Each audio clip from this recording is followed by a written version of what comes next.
Hi guys, welcome back. We're going to talk about book 5, which is called Sweet Nymph and Open Sea. So what you need to remember when we start book 5 is this is a new plot in the sense of it's a new story, but Telemachus' story has been put on pause. So right now Telemachus is at Menelaus' home, and so while he's there, we're looking at a different setting and it's going on at the same time. So none of the stories have really ended. It's like you're looking at a different piece that's going on at the same point in time. So that's what we're looking at now, and we're going to get to meet Odysseus. So some things to think about here is the idea of a double standard. And so we're going to be looking at male and female relationships, and we're also going to look at how that a double standard is at play there. So if you think about a double standard, what that is, and feel free to look up more information on that online. But what a double standard is that there's one standard for women and one standard for men. And those standards are different. They're not the same standard for both people or both sexes. In this case, we're talking about women and men as far as a double standard goes. This is also known as, in a way, as feminist criticism, because it's looking at how women are treated in literature. So here we go. Dawn came up from the couch of her reclining, leaving her old lord Tithonus' brilliant side with fresh light in her arms for God and men.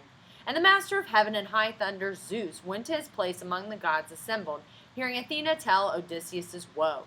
For she, being vexed that he was still sojourning in the sea chambers of Calypso, said. So right now, we're going to Odysseus' story, but Odysseus is on Calypso's island, and we start out, just like we did the other book, on Mount Olympus, hearing Athena talk to Zeus. And she's going to use some verbal irony here. See if you can pick up on it. O Father Zeus and gods in bliss forever, let no man holding a scepter as king think to be mild or kind or virtuous. Let him be cruel and practice evil ways. For those Odysseus ruled over cannot remember the fatherhood and mercy of his reign. Meanwhile he lives and grieves upon that island, and thraldom to the nymph he cannot stir, cannot fare homeward, for no ship is left him, fitted with oars, no crewmen or companions to pull him on the broad back of the sea. And now murder is hatched on the high sea against his son, who sought news of his father in the holy lands of Pylos and Lacedaemon. To this the summoner of the cloud replied, My child, what odd complaints you let escape you. Have you not you yourself arranged this matter, as we all know, so that Odysseus will bring these men to book on his return? A little bit of foreshadowing there.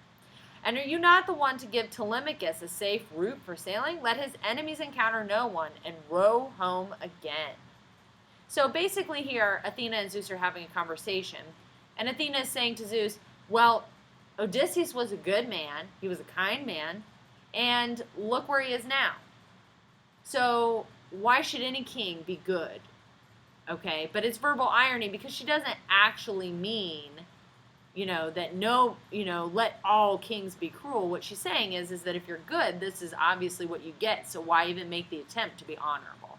And Zeus obviously, tells her to quit being silly and that sort of thing because she's already has it in the works for him to come home. He then turned to his favorite son and said, so Zeus is talking to Hermes now. He's the messenger god. Hermes, you have much practice on our missions to go make it known to the softly braided nymph that we, whose will is not subject to error, order Odysseus home. Let him depart, but let him have no company, gods or men, only a raft that he must lash together. And after 20 days worn out at sea, he shall make land upon the garden isle, Scheria, of our kinsmen, the Phaeacians. Let these men take him to their hearts in honor, and berth him on a ship, and send him home, with gifts of garments, gold, and bronze, so much that he had not counted on from Troy, could he have carried home in his share of plunder. His destiny is to see his friends again under his own roof in his father's country. No words were lost on Hermes the wayfinder, who bent to tie his beautiful sandals on, ambrosial, golden, that carry him over water or over endless land in a swish of the wind. And he took the wand with which he charms sleep, or when he wills, awake, the eyes of men. So wand in hand he paced into the air, shot from Phyria down, Phyria. So wand in hand he paced into the air, shot from Phyria down to sea level, and veered to skim the swell.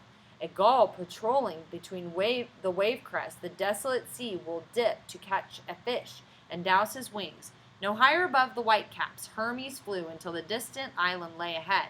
Then rising shoreward from the violent ocean, he stepped up to the cave. Divine Calypso, the mistress of the isle, was now at home. So Zeus has sent Hermes down to basically tell Calypso, who is this beautiful sea nymph, okay, you need to let Odysseus go home, because he's been staying with her for a very long time. Divine Calypso, the mistress of the isle, was now at home. Upon her hearthstone, a great fire blazing scented the farthest shores with cedar smoke and smoke of thyme, and singing high and low in her sweet voice. Before her loom, a-weaving, she passed her golden shuttle to and fro. A deep wood grew inside, with summer leaves of alder and back poplar, pungent cypress. Ornate birds here rested their stretched wings, horned owls, falcons, cormorants, long-tongued beach-combing birds, and followers of the sea. Around the smooth-walled cave, a crooking vine held purple clusters under ply of green, and 4 springs bubbling up near one another, shallow and clear, took channels here and there through the beds of violets and tender parsley. Even a god who found this place would gaze and feel his heart beat with delight. So Hermes did. But when he had gazed his fill, he entered the wide cave. Now face to face, the magical Calypso recognized him, as all immortal gods know one another on sight, though seeming strangers far from home. But he saw nothing of great Odysseus, who sat apart as 1,000 times before and racked his own heart, groaning, with eyes wet, scanning the bare horizon of the sea. Calypso, the lovely nymph, seated her guest in a bright chair all shimmering, and asked, "Oh, Hermes, ever with your golden wand, what brings you to my island? Your awesome visits in the past were few. Now tell me what request you have in mind, for I desire to do it if I can, and if it is the proper thing to do. But wait a while, and let me serve my friend." She drew a table of ambrosia near him, and stirred a cup of ruby-colored nectar, food and drink for the luminous wayfarer, who took both at his leisure and replied, "Goddess to God, you greet me, questioning me. Well, here's the truth for you in courtesy. Zeus made me come, and not my inclination. Who cares to cross that tract of desolation, the bitter sea all mortal towns behind, where gods have beef and honors from mankind? But is not to be thought of, and no use for any god to elude the will of Zeus." So he's saying, "Hey, Calypso, I have a message for you, and Zeus is going to make you do something. He notes your friend a most ill-starred by renown. Of all the peers who fought for Priam's town, 9 years of war they had before great Troy was down. Homing, they wronged the goddess with gray eyes, who made a black wind blow and the seas rise, in which his troops were lost in all his gear, while easterlies and current washed him here. Now the command is, send him back in haste. His life may not in exile go to waste. His destiny, his homecoming is at hand, while he shall see his dearest and walk in his own land." So in essence, Hermes delivering the message, and the message says, Calypso, you need to let Odysseus go. Okay? Watch out for the double standard. That goddess most divinely made shuddered before him, and her warm voice rose. "Oh, you vile gods and jealousy supernal, you hate it when we choose to lie with men in mortal flesh by some dear mortal side.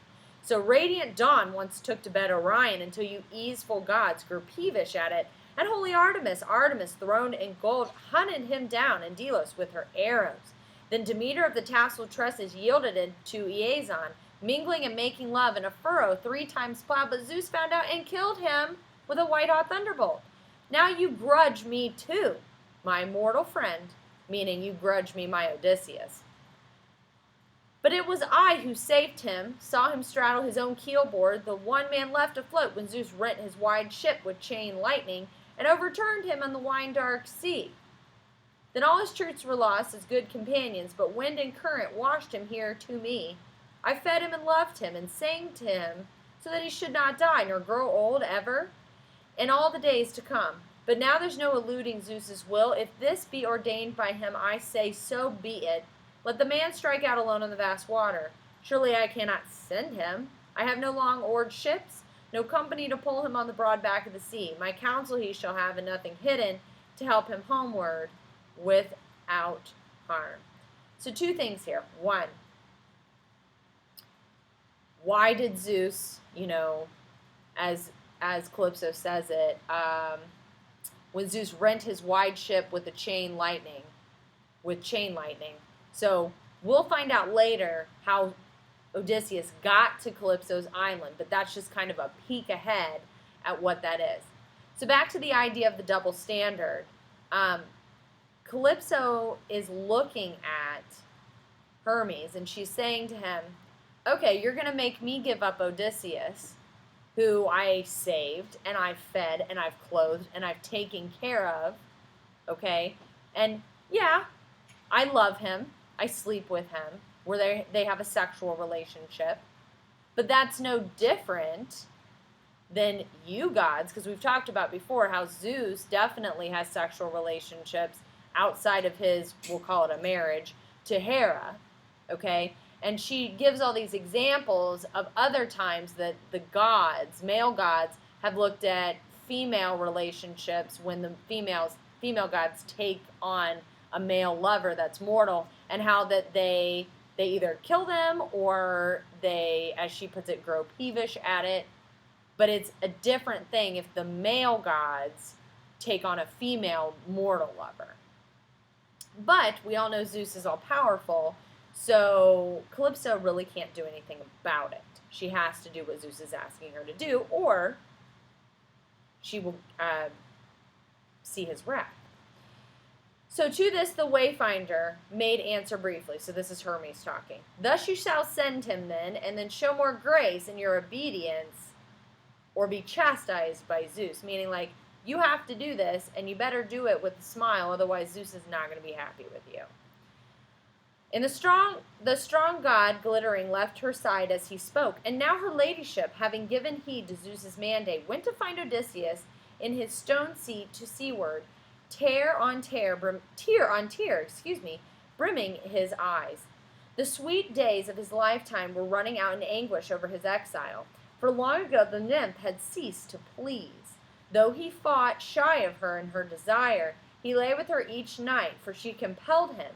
But when each day came, he sat on the rocky shore and broke his own heart, groaning with eyes wet, scanning the bare horizon of the sea. So basically, at night, Odysseus is sleeping with Calypso, and then during the day, he goes and sits by the ocean and cries for home. So although he wants home, he still at the same time goes inside every night and lays with her in her bed. So just keep that in mind. Now she stood near him in her beauty, saying, O forlorn man, be still. Here you need to grieve no more. You need not feel your life consumed here. I have pondered it, and I shall help you go. Come cut down high timber for a raft or flatboat. Make her broad-beamed and decked over so that you can ride her on the misty sea. Stores I shall put aboard for you, bread, water, and ruby-colored wine, to stay your hunger. Give you a sea cloak and a following wind to help you homeward without harm, provided the gods who rule wide heaven wish it so. Stronger than I they are, in mind and power. For all he had endured, Odysseus shuddered, but when he spoke, his words went to the mark. After these years, a helping hand? O goddess, what guile is hidden here? A raft, you say, to cross the western ocean, rough water and unknown? Seaworthy ships that glory in God's wind will never cross it. I take no raft you grudge me out to sea, or yield me at first a great oath if I do, to work no more enchantment to my harm. So Odysseus is basically saying, you've kept me here for years, and you've essentially made me your bedmate, and now all of a sudden you're letting me go? Are you trying to trick me here because I still sit out here every day and cry? I don't really trust you, what you're trying to do here. And to this the beautiful nymph Calypso smiled and answered sweetly, laying her hand upon him. What a dog you are, and not for nothing learned, having the wit to ask this thing of me? My witness then be earth and sky and dripping sticks that I swear by. If you swear by sticks, you can't break that promise. The gay gods cannot swear more seriously. I have no further spells to work against you, but when I shall devise, and what I tell you be the worst, or will be the same as if your need were mine. Fairness is all I think of, and there are hearts made of cold iron, but my heart is kind. Swiftly she turned and led him to her cave, and they went in, the mortal and the immortal. She took the chair, left empty now by Hermes, where the divine Calypso placed before him victuals and drinks of men, and then she sat down facing Odysseus, while her serving maids brought nectar and ambrosia to her side. Then each one's hands went out on each one's feast, until they had their pleasure, and she said, so they just broke bread, and now she's going to talk to him again. Son of Laertes, versatile Odysseus, after these years with me you still desire your old home? Even so, I wish you well, even if you could see it all before you go, all the adversity you face at sea. If you would stay here and guard this house and be immortal, though you wanted her forever, that bride for whom you pine for each day, can I be less desirable than she is, less interesting, less beautiful? Can mortals compare with goddess in grace and form? Now, Calypso may be immortal, and she may be a nymph, but she's still a woman. And this man that she's brought into her home, she can't believe that Odysseus wants to leave her for this this mortal woman who grows older. And honestly, not to typecast women, but Calypso is essentially saying, how can this woman be better than I am? I'm interesting. I'm beautiful. How is she better than me? Okay? Not that much has changed over the years. To this, the strategist Odysseus answered. So let's pause again before I say that. Odysseus knows better than to sit there with the person that's going to help him go home and say, well, actually, I'd rather go home to my wife.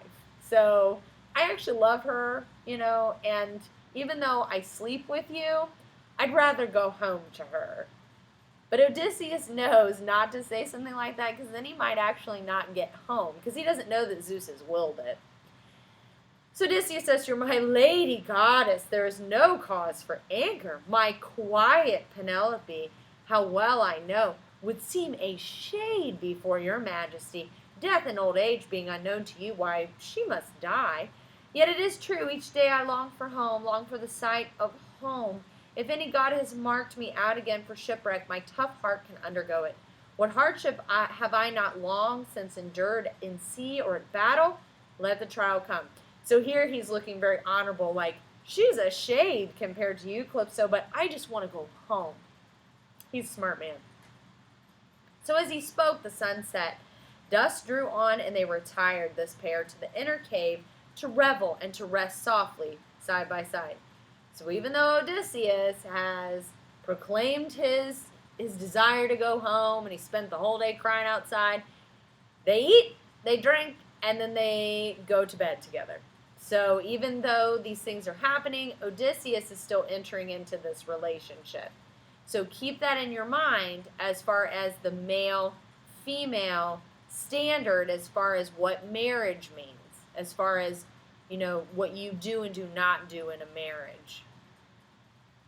Let's see. When dawn spread out her fingertips of rose, Odysseus pulled his tunic and cloak on, while the sea nymph, dressed in a silvery gown of subtle tissue, drew about her waist a golden belt and veiled her head, and then took thought for the great-hearted hero's voyage.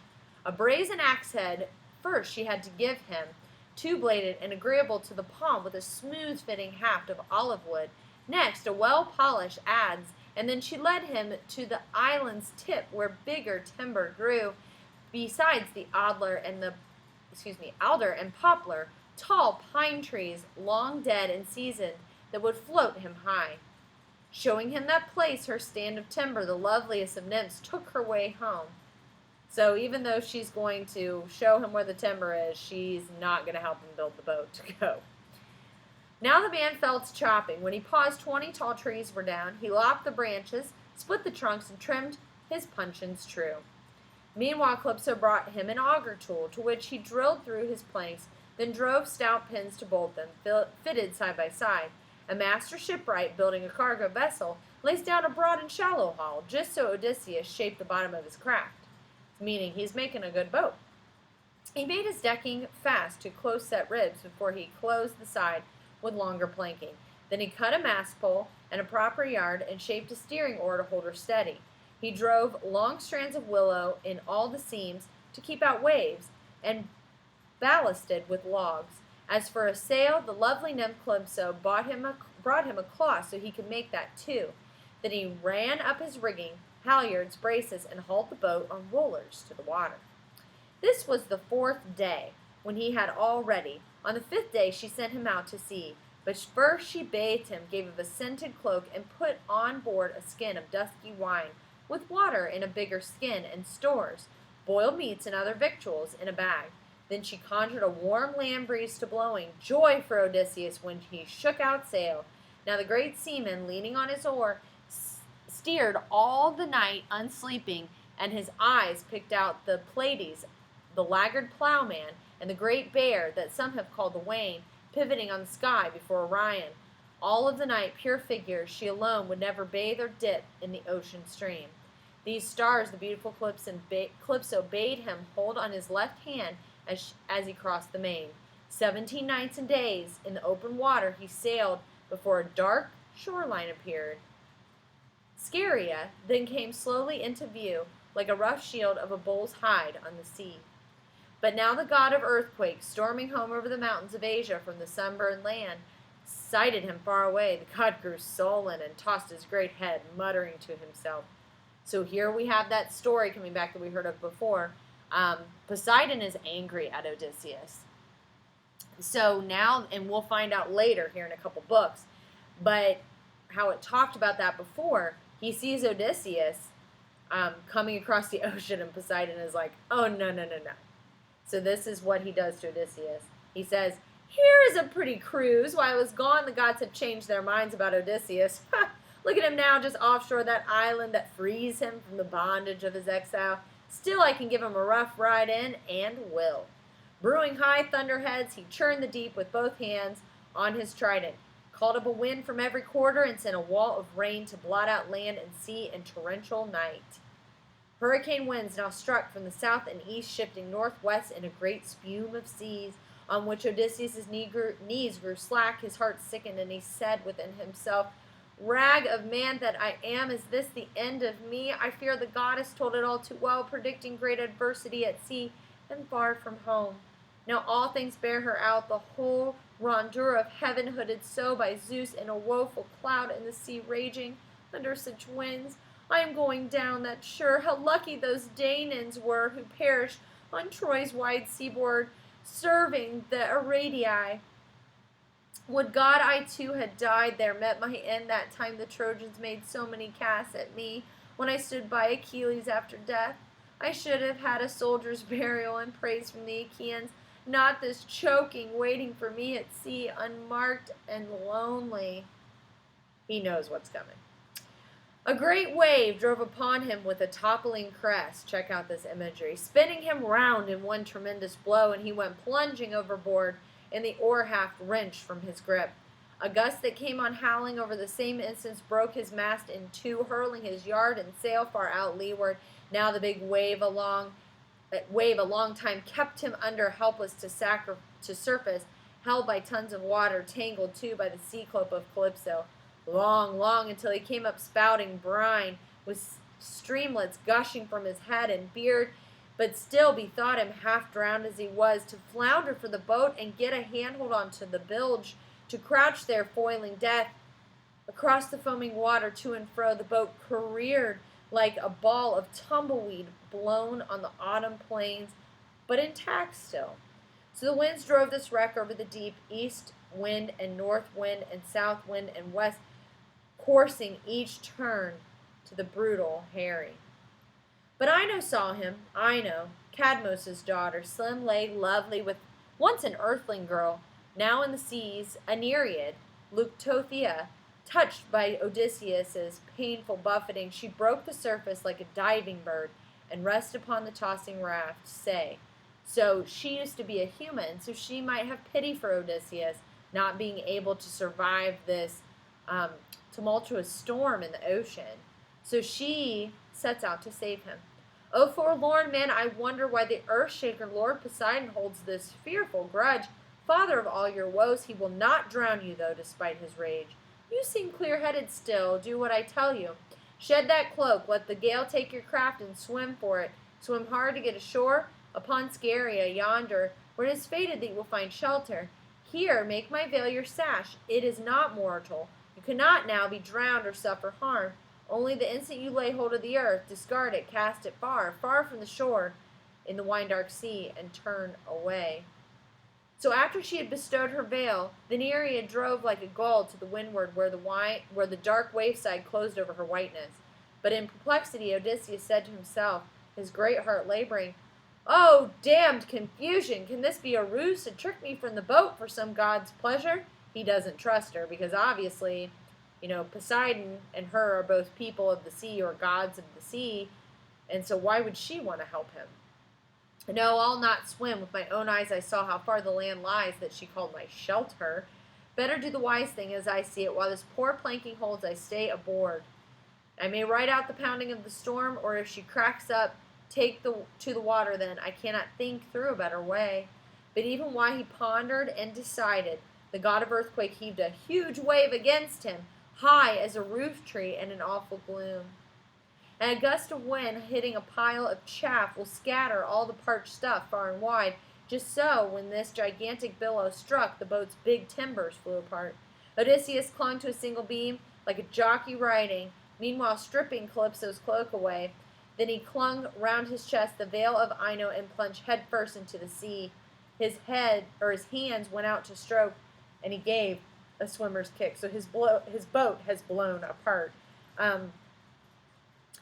And Ino gave him that veil, but he discarded his cloak, which is what he was wearing. You put two and two together.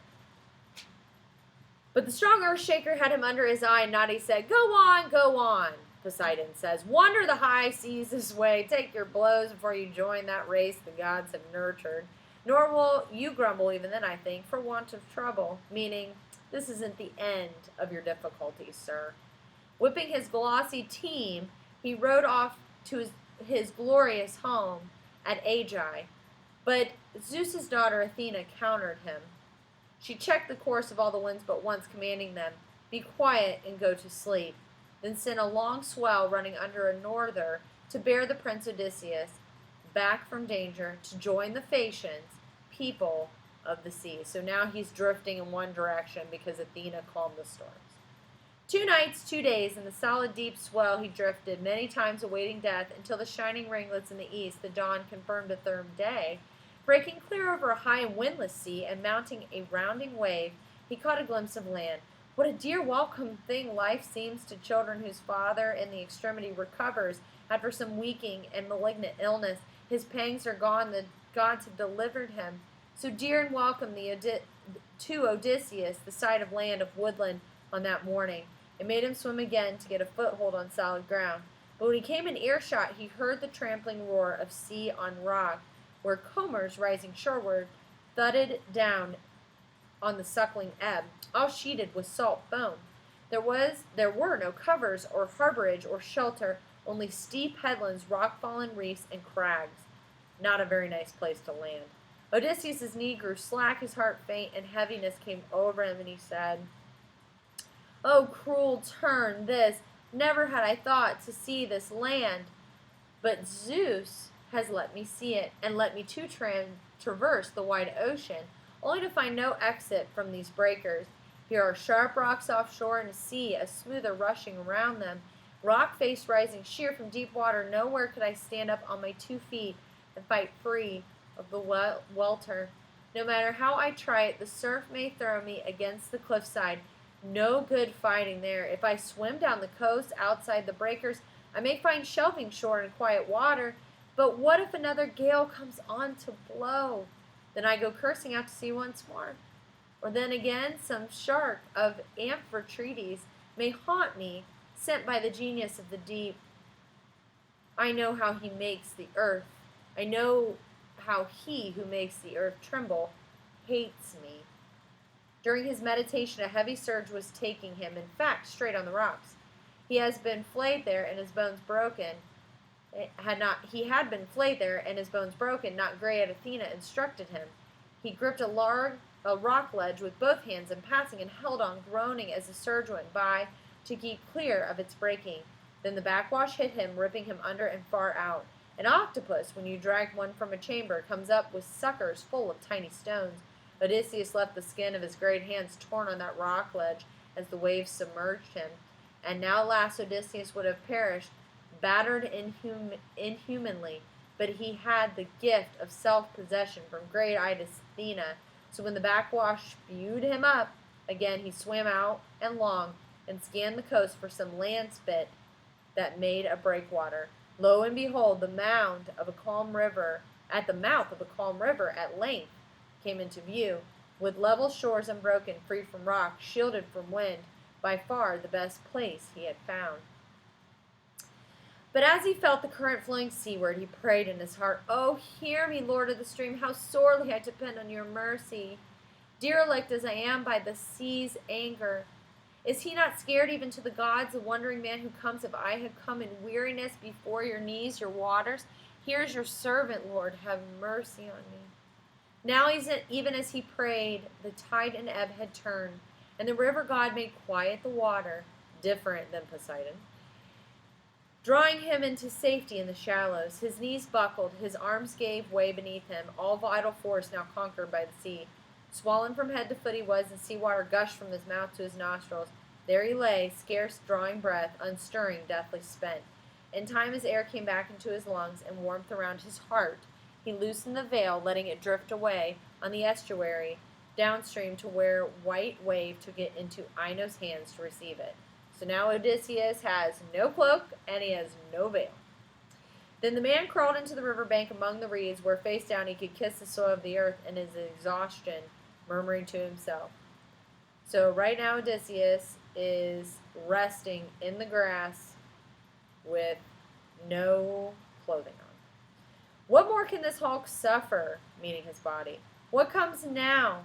In vigil through the night here by the river, how can I not succumb, being weak and sick, to the night's damp and hoarfrost of the morning? The air comes cold from the rivers before dawn, but if I climb the slope and fall asleep in the dark forest undergrowth, supposing cold and fatigue will go and sweet sleep come, I fear I will make the wild beasts easy prey. So basically he's saying, if the cold doesn't get me, I'm afraid some animal will come along and attack me. But this seemed best to him, as though he thought it over.